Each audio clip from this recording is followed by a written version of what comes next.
This is Josh for WashingtonHotlist.com. Today was an absolute awful day in the history of America for our justice system.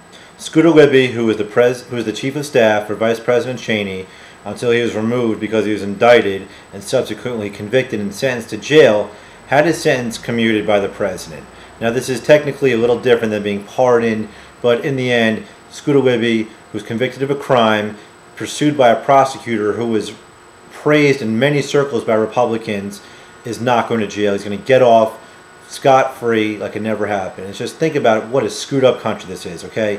Paris Hilton went to jail for what? For driving under the influence on a suspended driver's license, all right? Scooter Libby was covering up for someone that leaked the name of an undercover FBI or CIA agent.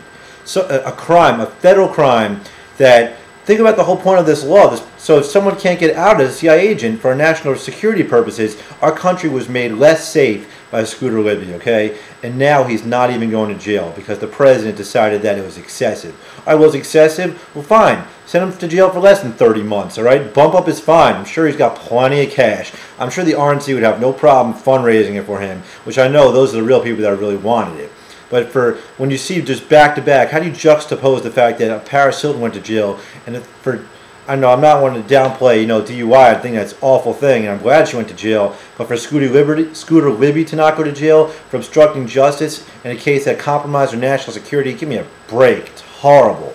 I mean, this is exactly the type of thing that we need to stop in this country. We need to have better checks and balances. We can't let the president be absolutely at will and control who has what prison sentence and who doesn't. Maybe we should rethink this pardon power. Even though the president didn't really use it, maybe we should rethink the fact that the president can commute sentences by himself without any check from the rest of the government or pardon people for crimes that they've committed. I mean, a lot of people say the reason Joe Ford lost the 1976 election was because the day he got into office, he pardoned Richard Nixon. I mean, this pardon power is ridiculous.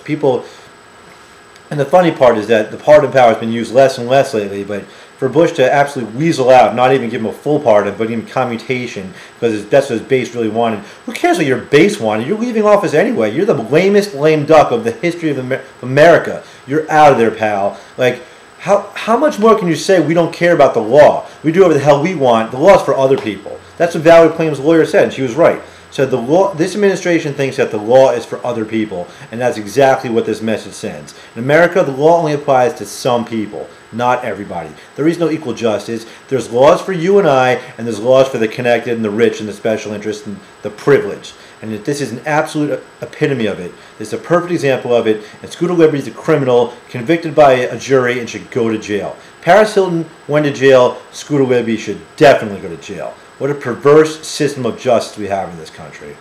This is Josh for WashingtonHotlist.com.